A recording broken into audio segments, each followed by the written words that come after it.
নমস্কাৰ। এই মুহূৰ্তত আহি পৰিছে অসমবাসী ৰাইজেখনে কেৱল এটা গুৰুত্বপূৰ্ণ খবৰ। অসমৰ লাখ লাখ ধনী দুখীয়া পৰিয়ালৰ বাবে এটা ডাঙৰ খবৰ। অৰ্থাৎ ৰেচন কাৰ্ডত নাম থাকিলে লাভ কৰিব হাজাৰ হাজাৰকৈ টকা। লগতে মুখ্যমন্ত্ৰী ডক্টৰ হিমন্ত বিশ্ব শৰ্মা অৰুণোদয় আঁচনিৰ পৰা মুখ্যমন্ত্ৰী আত্মনিৰ্ভৰশীল অসম অভিযানক লৈ কৰিলে বৃহৎ ঘোষণা। আৰু যিসকলে চৰকাৰী ঘৰ আবেদন কৰিছিলে তেওঁলোকৰ বাবে এটা ভাল খবৰ। নতুন এখন লিষ্ট প্ৰকাশ কৰিছে চৰকাৰে। কেনেকৈ জানিব, সবিশেষ জানিব এইটো ভিডিঅ'ৰ মাধ্যমত। লগতে PM কিষাণ যোজনা 20 নম্বৰ কিস্তিখন কেতিয়া দিব আৰু কোনে কোনে লাভ কৰিব। লগতে 20 নম্বৰ কিস্তিখন দিব 4,000কৈ টকা। গতিকে ভিডিঅ'টো সম্পূৰ্ণ চেষ্টা কৰি ভালদৰে বুজি লওক। তো বলক ভিডিঅ'টো আৰম্ভ কৰোঁ। আৰু আজিৰ প্ৰথমটো খবৰ হৈছে ৰাজ্যবাসীৰ বাবে এটা ডাঙৰ খবৰ। অৰ্থাৎ মুখ্যমন্ত্ৰী ডক্টৰ হিমন্ত বিশ্ব শৰ্মাই 11টাকৈ ডাঙৰ মন্তব্য কৰিছে। আপডেটটো এবাৰ চাই লওক। ৰাজ্যৰ যুৱক যুৱতীসকলে পাব 2 লাখকৈ টকা। গছ পুলি ৰোৱা মহিলাই শীঘ্ৰেই পাব 10,000কৈ টকা। মুখ্যমন্ত্ৰী ডক্টৰ হিমন্ত বিশ্ব শৰ্মাই বৃহৎ ঘোষণা কৰিলে। মুখ্যমন্ত্ৰী আত্মনিৰ্ভৰশীল আঁচনিৰ বাবে আহি গ'ল এটা নতুন খবৰ। যিসকলে আবেদন কৰিছিলে তেওঁলোকৰ বাবে এটা ভাল খবৰ। 2 লাখ টকা ল'বলৈ সাজু হওক আবেদনকাৰীসকলে। অৰ্থাৎ যিসকলে আবেদন কৰিছিলে। শীঘ্ৰেই অনুষ্ঠিত হ'ব সাক্ষাৎকাৰ। আৰু এই কথা ঘোষণা কৰিছে মুখ্যমন্ত্ৰী ডক্টৰ হিমন্ত বিশ্ব শৰ্মাৰ। লগতে আত্মনিৰ্ভৰশীল অসম আঁচনিক লৈ মুখ্যমন্ত্ৰী ডক্টৰ হিমন্ত বিশ্ব শৰ্মাই বৃহৎ ঘোষণা কৰিলে। প্ৰতিজন যোগ্য যুৱক যুৱতীসকলে 2 লাখকৈ টকা পাব। অৰ্থাৎ যিসকলে আবেদন কৰিছিলে আৰু যোগ্য হ'ব তেওঁলোকে লাভ কৰিব। 25,000 যুৱকসকলে প্ৰথমতে লাভ কৰিব 1 লাখকৈ টকা। লগতে 1 লাখ টকা যদি ভালকৈ ব্যৱহাৰ কৰে তেনেহ'লে কিন্তু পৰৱৰ্তী সময়ত তেওঁলোকক আৰু 1 লাখকৈ টকা দিব।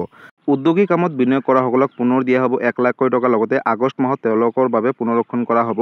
সাক্ষাৎকাৰৰ বাবে সাজু হওক CM-388ৰ বাবে আবেদনকাৰীসকলে। 30 মে'ৰ ভিতৰত সম্পূৰ্ণ হ'ব সাক্ষাৎকাৰৰ কাম। অৰ্থাৎ যিসকলে আবেদন কৰিছিলে তেওঁলোকে মনত ৰাখিব 30 মে'। সাক্ষাৎকাৰত বাছনি হ'লে লাভ কৰিব CM-388ৰ ধন। অৰ্থাৎ 1 লাখকৈ টকা প্ৰথম কিস্তিৰ। ৰাজ্যৰ লাখ লাখ ৰেচন কাৰ্ডৰ গৰাকীৰ বাবে এটা ডাঙৰ খবৰ। যদি ৰেচন কাৰ্ড আছে এটা অত্যন্ত জৰুৰী খবৰ। 1 অক্টোবৰ তাৰিখৰ পৰাই অতি কম দামতে লাভ কৰিব চেনি, দাইল আৰু নিমখ, লগতে গেছ চিলিণ্ডাৰ। প্ৰতি কেজি চেনি লাভ কৰিব মাত্ৰ 38 টকাত। অৰ্থাৎ বজাৰতকৈ অতি কম মূল্যত। প্ৰতি কেজি মচুৰ দাইল লাভ কৰিব 69 টকাত। অৰ্থাৎ বজাৰতকৈ বহুত কম মূল্যত লাভ কৰিব। লগতে প্ৰতি কেজি নিমখ লাভ কৰিব মাত্ৰ 10 টকাত। আৰু এই কথা ঘোষণা কৰিছে মুখ্যমন্ত্ৰীগৰাকীয়ে। লগতে ফেচবুক লাইভ যোগে মুখ্যমন্ত্ৰী ডক্টৰ হিমন্ত বিশ্ব শৰ্মাই অসমবাসী ৰাইজৰ কাৰণে কেইবাটাও বৃহৎ মন্তব্য আগবঢ়াইছে। গ্ৰেজুৱেট হোৱাসকলে 2500 টকাকৈ পাব জীৱন প্ৰেৰণা আঁচনিৰ ধন। লগতে 1 জুনৰ পৰা আবেদনৰ বাবে মুকলি হ'ব পৰ্টেল। অৰ্থাৎ জীৱন প্ৰেৰণা আঁচনি 1 মে'ৰ পৰা আবেদন কৰিব পাৰিব। তৃতীয় আৰু চতুৰ্থ বৰ্গৰ কৰ্মচাৰীয়ে কৰিব পাৰিব মিউচুৱেল ট্ৰান্সফাৰ। অতি শীঘ্ৰেই হ'ব পৰ্টেল। অৰ্থাৎ আপোনালোকে অতি শীঘ্ৰেই ট্ৰান্সফাৰৰ কামসমূহ কৰিব পাৰিব। নিজৰ ইচ্ছা অনুসৰি ট্ৰান্সফাৰ ল'ব পাৰিব এতিয়াৰে পৰা চাকৰিয়ালসকলে। ফেচবুক লাইভ জৰিয়তে মুখ্যমন্ত্ৰী ডক্টৰ হিমন্ত বিশ্ব শৰ্মাই অসমবাসী ৰাইজৰ কাৰণে কেইবাটাও বৃহৎ মন্তব্য আগবঢ়াইছে। লগতে মুখ্যমন্ত্ৰী আত্মনিৰ্ভৰশীল আঁচনিৰ বাবে আহি গ'ল এটা ডাঙৰ খবৰ। যিসকলে আবেদন কৰিছিলে বিশেষকৈ 2 লাখ টকা ল'বলৈ সাজু হওক। কাৰণ অতি শীঘ্ৰেই 2 লাখ টকাকৈ দিব। অৰ্থাৎ প্ৰথম কিস্তিৰ ৰূপে দিব 1 লাখকৈ টকা। শীঘ্ৰেই অনুষ্ঠিত হ'ব সাক্ষাৎকাৰ। গতিকে আবেদনকাৰীসকলে মনত ৰাখিব আত্মনিৰ্ভৰশীল অসম আঁচনিক লৈ মুখ্যমন্ত্ৰী ডক্টৰ হিমন্ত বিশ্ব শৰ্মাই এই ডাঙৰ সিদ্ধান্ত গ্ৰহণ কৰিলে।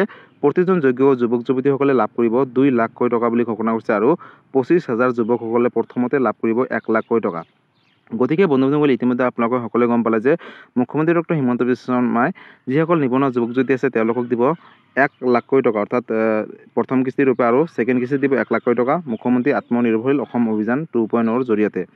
লগতে বন্ধুসকল 2500 টকাকৈ দিব যিসকল গ্ৰেজুৱেট আছে। অৰ্থাৎ জীৱন প্ৰেৰণা আঁচনিৰ জৰিয়তে। লগতে অতি কম মূল্যত ৰেচন কাৰ্ড থাকিলে আপোনালোকে লাভ কৰিব নিমখ, চেনি, দাইল আৰু গেছ চিলিণ্ডাৰ। গতিকে এইটো এটা ডাঙৰ আপডেট আছিলে। আৰু মুখ্যমন্ত্ৰী ডক্টৰ হিমন্ত বিশ্ব শৰ্মাই অসমবাসী ৰাইজৰ কাৰণে আজি কেইবাটাও ডাঙৰ সিদ্ধান্ত গ্ৰহণ কৰিছে। আৰু আজিৰ পৰৱৰ্তী খবৰটো হৈছে ৰাজ্যবাসীৰ বাবে আন এটা ডাঙৰ খবৰ। অৰ্থাৎ লাখ লাখ দুখীয়া দৰিদ্ৰ আৰু মধ্যবিত্ত পৰিয়ালৰ বাবে এটা অত্যন্ত জৰুৰী খবৰ। বন্ধুসকল, যিসকল দুখীয়া দৰিদ্ৰ পৰিয়ালে চৰকাৰী ঘৰ আবেদন কৰিছিলে তেওঁলোকৰ বাবে এটা বিশেষ ভাল খবৰ। কাৰণ চৰকাৰী ঘৰৰ নতুন এখন লিষ্ট আহিছে। লগতে চৰকাৰী ঘৰক লৈ কেইবাটাও বৃহৎ মন্তব্য আগবঢ়াইছে। কিমান টকাকৈ পাব আপডেটটো এবাৰ চাই লওক। চৰকাৰী পকী ঘৰৰ বাবে আবেদন কৰিছিল নেকি? যদি কৰিছিলে তালিকাত এতিয়াই চাই লওক আপোনালোকৰ নাম আছেনে নাই। চৰকাৰী ঘৰৰ বাবে তালিকাত নাম আহিছে নেকি? যদি আহিছে কেনেকৈ আপোনালোকে নিজৰ নামসমূহ চেক কৰিব। ঘৰ নিৰ্মাণৰ বাবে কোনে কোনে পাব 1,30,000কৈ টকা। অৰ্থাৎ কোনে কোনে যোগ্য হ'ব আগলৈ চাওক। চৰকাৰী ঘৰৰ বাবে লাভ কৰিব 1,30,000কৈ টকা। আৰু এই কথা ইতিমধ্যে ঘোষণা কৰিছে চৰকাৰে। লগতে যিসকল লোকে চৰকাৰী ঘৰৰ বাবে আবেদন কৰিছিল প্ৰকাশ পালে এখনকৈ তালিকা। ঘৰ লাভৰ বাবে জিঅ' টেগিং কৰা লোকৰ নাম তালিকাত প্ৰকাশ কৰিছে বুলি ইতিমধ্যে ঘোষণা কৰিছে। লগতে তালিকাত কিদৰে চাব আপোনাৰ নাম। যদিহে আপোনালোকে জিঅ' টেগিং কৰিছিলে তেনেহ'লে লাভ কৰিব 1,30,000কৈ টকা। আপোনালোকে PMAYG অফিচিয়েল ৱেবছাইটত গৈ জিলা সমষ্টি চাওক আপোনাৰ নাম আছেনে নাই। যাৰ এতিয়াও কেঁচা ঘৰ আছে তেওঁলোকে শীঘ্ৰেই পাব চৰকাৰী পকী ঘৰ। কিন্তু তাৰ বাবে ৰেচন কাৰ্ড থকাটো বাধ্যতামূলক। কোনো দৰিদ্ৰ পৰিয়ালে কেঁচা ঘৰত থাকিব নালাগে এতিয়াৰে পৰা বুলি ঘোষণা কৰিছে। লগতে চৰকাৰী ঘৰৰ বাবে তালিকাত নাম আহিছে নেকি? যদি আহিছে তেনেহ'লে লাভ কৰিব 1,30,000 টকা। কিন্তু আপোনালোকে এই তালিকাখন কেনেকৈ চেক কৰিব? অৰ্থাৎ নিজৰ মোবাইলত যদি আপোনালোকে PMAYG.in চাৰ্চ কৰি আপোনালোকৰ অফিচিয়েল ৱেবছাইট হয়, তাতে গৈ আপোনালোকে নিজৰ জিলা, সমষ্টি, গাঁও আপোনালোকে চিলেক্ট কৰি কিন্তু চাব পাৰিব, অথবা ওচৰ চুবুৰীয়া CSC চেণ্টাৰত গৈ কিন্তু আপোনালোকে নিজৰ নামসমূহ চাব পাৰিব। অৰ্থাৎ কেতিয়াবা যদি ছাৰ্ভাৰ ডাউন হয়, নিজৰ মোবাইলত অলপ অসুবিধা হয়, তাৰ বাবে আপোনালোকে ওচৰ চুবুৰীয়া কম্পিউটাৰ দোকানত বা CSC চেণ্টাৰত দোকানত গৈ কিন্তু আপোনালোকে এই বিশেষ নিজৰ নামসমূহ আহিছে নে নাই চৰকাৰী ঘৰত চাব পাৰিব। আৰু আজিৰ পৰৱৰ্তী খবৰটো হৈছে ৰাজ্যবাসীৰ বাবে আন এটা ডাঙৰ খবৰ, অৰ্থাৎ PM কিষাণ যোজনাক লৈ। বন্ধুসকল, PM কিষাণ যোজনা 20 নম্বৰ কিস্তি ধন কেতিয়া দিব আৰু কোনে কোনে লাভ কৰিব? লগতে 20 নম্বৰ কিস্তি ধন লাভ কৰিব হ'লে বিশেষ কেইটামান কাম কৰিব লাগিব। লগতে 4,000 দিব নে 2,000 দিব, আপডেটটো এবাৰ চাই লওক।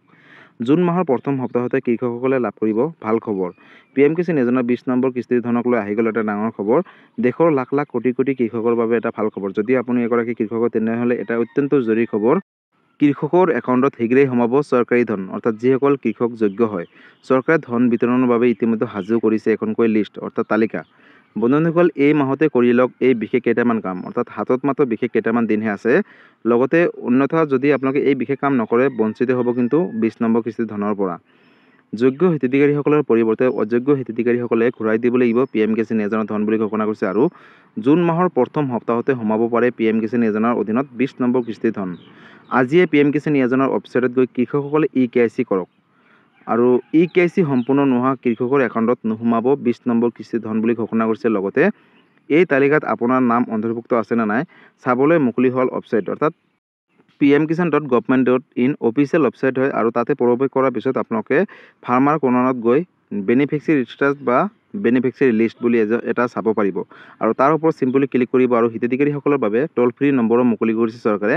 আৰু তাতে গৈ নিজৰ লিষ্টত নামসমূহ চাব পাৰিব। যিকোনো সমস্যা হ'লে কৰিব পাৰিব যোগাযোগ। অৰ্থাৎ PM কিষাণ যোজনাক লৈ যদি কিবা অসুবিধা হয় তেনেহ'লে ছেভ কৰি লওক 155261, এইটো অফিচিয়েল নাম্বাৰ হয়, অথবা 1800115526 আৰু তিনিটাকৈ নাম্বাৰ মুকলি কৰিছে 011233811092। এই বিশেষ তিনিটা নম্বৰৰ সৈতে আপোনালোকে যোগাযোগ কৰি যদি PM কিষাণ যোজনাক লৈ কিবা অসুবিধাৰ সন্মুখীন হয় তেনেহ'লে অতি শীঘ্ৰেই যোগাযোগ কৰি কিন্তু আপোনালোকে সমস্যাখিনি সমাধান কৰিব পাৰিব। আৰু বন্ধুসকল, PM কিষাণ যোজনাৰ যোনটো আপোনালোকৰ অফিচিয়েল ৱেবছাইটত যাব, হয়তো কেতিয়াবা ছাৰ্ভাৰবিলাক ডাউন থাকে, তাৰ বাবে হয়তো আপোনালোকে নিজৰ বেনিফিচিয়াৰী ষ্টেটাছটো চাব নোৱাৰে বা বেনিফিচিয়াৰী লিষ্টটো চাব নোৱাৰে। কিন্তু আপোনালোকে অলপ ৰাতিপুৱা 9টা বজাৰ পিছত আৰু গধূলি 4 বজাৰ আগতে চাব, তেতিয়াহ'লে হয়তো ছাৰ্ভাৰবিলাক ভাল হৈ থাকিব আৰু তেতিয়া আপোনালোকে চাব পাৰিব। আৰু যদি নিজৰ মোবাইলত চাবলৈ অলপ অসুবিধাৰ সন্মুখীন হয় তেনেহ'লে ওচৰ চুবুৰীয়া কম্পিউটাৰ দোকানত বা CSC চেণ্টাৰত গৈ কিন্তু আপোনালোকে PM কিষাণ যোজনাৰ নতুন লিষ্টখন চাব পাৰিব। লগতে নিজৰ নামসমূহ আহিছে নে নাই সবিশেষ জানিব পাৰিব।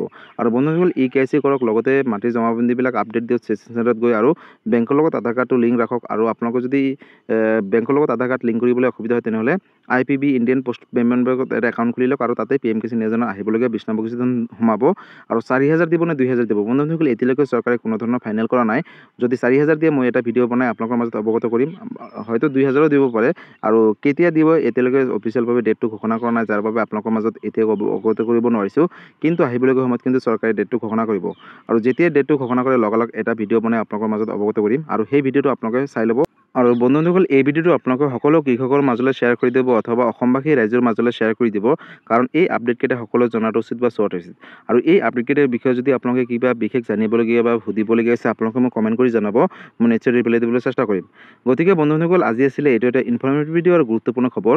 ভিডিঅ'টো চাই কেনেকুৱা পালে? যদি ভাল পালে চেনেলটো নতুনকৈ আছে, চেনেলটো ছাবস্ক্ৰাইব কৰিব, লাইক কৰিব। কিবা সুধিবলগীয়া বা বিশেষ জানিবলগীয়া আছে আপোনালোকে মোক কমেণ্ট কৰি জনাব। মই নিশ্চয় ৰিপ্লাই দিবলৈ চেষ্টা কৰিম। লগতে এই ভিডিঅ'টো আপোনালোকে সকলোৰে মাজলৈ শ্বেয়াৰ কৰি দিব। আৰু এই ভিডিঅ'টো আপোনালোকে ক'ৰ পৰা চাই আছে সকলোৱে কমেণ্ট কৰি জনাবলৈ নাপাহৰিব। ধন্যবাদ। জয় আই অসম। আকৌ লগ পাম নেক্সট এটা অতি সুন্দৰ ভিডিঅ'ৰ সৈতে। ধন্যবাদ।